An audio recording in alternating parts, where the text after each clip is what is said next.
BR9 TV Telugu news ఛానల్కు స్వాగతం.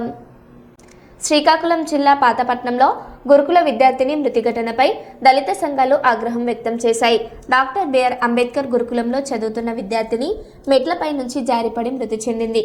ఈ ఘటనకు నిరసనగా అంబేద్కర్ విగ్రహం వద్ద ఆందోళన చేపట్టిన జేఏసీ నాయకులు నిర్లక్ష్యంపై చర్యలు తీసుకోవాలని డిమాండ్ చేశారు. మృతిపై వెంటనే బాధ్యులపై చర్యలు తీసుకోవాలి. దళిత విద్యార్థుల మృతిపై ఎక్స్గ్రేషియా 15 లక్షలు ప్రకటించాలి. దళిత విద్యార్థి మృతిపై 15 లక్షల ఎక్స్గ్రేషియా ప్రభుత్వం ప్రకటించాలి.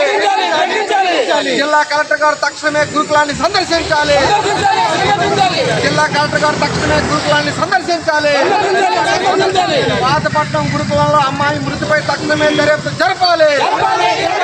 వర్ధిల్లాలి దళిత సంఘాల ఐక్యత. వర్ధిల్లాలి దళిత సంఘాల ఐక్యత. దళిత మరణాలపై సమగ్రమైన విచారణ జరపాలి. తీసుకోవాలి. పర్యవేక్షణ అధికారిపై తక్షణమే చర్యలు తీసుకోవాలి. జిల్లా కలెక్టర్ గారు తక్షణమే గురుకులాన్ని సందర్శించాలి. రాష్ట్ర ఎస్సీ కమిషన్ చైర్మన్ తక్షణమే స్పందించాలి. పాతపట్నం గురుకులంలో పూజిత మరణంపై ఎస్సీ కమిషన్ చైర్మన్ వెంటనే స్పందించాలి. రాష్ట్ర ప్రభుత్వం 15 లక్షల ఎక్స్గ్రేషియా ప్రకటించాలి. బాధిత కుటుంబాన్ని ఆదుకోవాలి. బాధిత కుటుంబాన్ని ఆదుకోవాలి. గురుకులాల్లో మెరుగైన విద్యా సదుపాయాలపై దృష్టి పెట్టాలి. గురుకులాల్లో మెరుగైన విద్యా సదుపాయాలపై దృష్టి పెట్టాలి. వర్ధిల్లాలి దళిత సంఘాల ఐక్యత. పాతపట్నం గురుకులంలో అమ్మాయి మృతిపై సమగ్ర విచారణ జరపాలి. దళిత బాలికలు మరణించడానికి కారణం కేవలం హాస్టల్ యాజమాన్యమే లోపమని దళిత సంఘాలు జేఏసీగా మేము డిమాండ్ చేస్తున్నాం. కారణం అంటే పాతపట్నంలో ఇది రెండో మరణం. పాతపట్నంలో రెండో మరణం.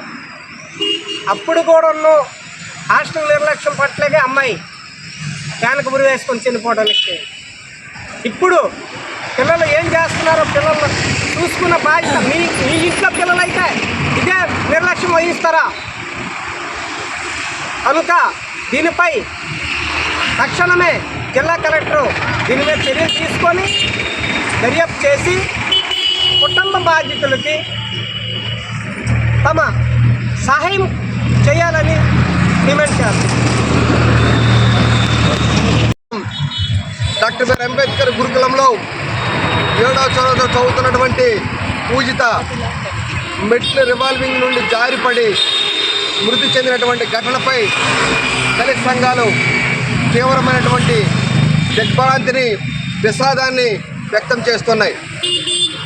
ఈ ఘటన మొదటిది కాదు, ఈ ఘటన చివరిది కూడా కాదు.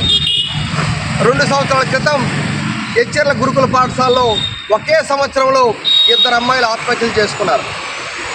ఆ తరువాత సంవత్సరంలో నందిగామ గురుకుల పాఠశాలలో ఇంకొక అమ్మాయి ఆత్మహత్య చేసుకుంది. రాష్ట్ర వ్యాప్తంగా చూస్తే గత 2 సంవత్సరాల కాలంలో సుమారుగా 25 మంది వరకు దళిత విద్యార్థులు ఆత్మహత్యలు చేసుకోవడమో లేకపోతే వివిధ కారణాలతో చనిపోవడమో జరుగుతూ ఉంది. తూతూ మంత్రంగా సంబంధించిన శాఖ వారు కానీ లేకపోతే జిల్లా కలెక్టర్ గారు కానీ విచారణకు ఆదేశించడం, ఆ విచారణ తూతూ మంత్రం కానివ్వడం, తర్వాత దాన్ని పక్కన పడేయడం జరుగుతూ ఉంది. సుమారుగా రాష్ట్ర వ్యాప్తంగా 13,000 సీట్లు డాక్టర్ బిఆర్ అంబేద్కర్ గురుకులాల్లో భర్తీ కాకుండా ఉన్నాయి. ఇది ఎవరిది లోపం? ప్రభుత్వం ఈ గురుకులాల పట్ల, ఈ గురుకులాల్లో చదువుతున్న విద్యార్థులకి ఇవ్వాల్సినటువంటి సదుపాయాల పట్ల చాలా నిర్లక్ష్యమైన పద్ధతిలో వ్యవహరిస్తున్నారు కాబట్టి ఈ రకంగా జరుగుతూ ఉంది. ఈ మృతులపై కనీసం చిల్లి గవ్వ కూడా ప్రభుత్వం ఎక్స్గ్రేషియా ప్రకటించకపోవడం, ఇవ్వకపోవడం ఒక రకంగా ఇది అంటరానితనం, వివక్షకే దారితీస్తుందని చెప్పి దళిత సంఘాల జేఏసీ పక్షంగా మేము ప్రభుత్వాన్ని డిమాండ్ చేస్తూ ఉన్నాం. తక్షణమే జిల్లా కలెక్టర్ పూజిత మృతిపై సమగ్రమైన విచారణకు ఆదేశించాలి. ఆ కుటుంబానికి 15 లక్షల రూపాయలు ఎక్స్గ్రేషియా ఇవ్వాలని చెప్పి దళిత సంఘాల జేఏసీ పక్షంగా మేము డిమాండ్ చేస్తూ ఉన్నాం. ఈ అమ్మాయి చనిపోవడానికి ప్రధాన కారణం పర్యవేక్షణ లోపం. ప్రిన్సిపాల్ పర్యవేక్షణ చేయదు, టీచర్లు పర్యవేక్షణ చేయరు.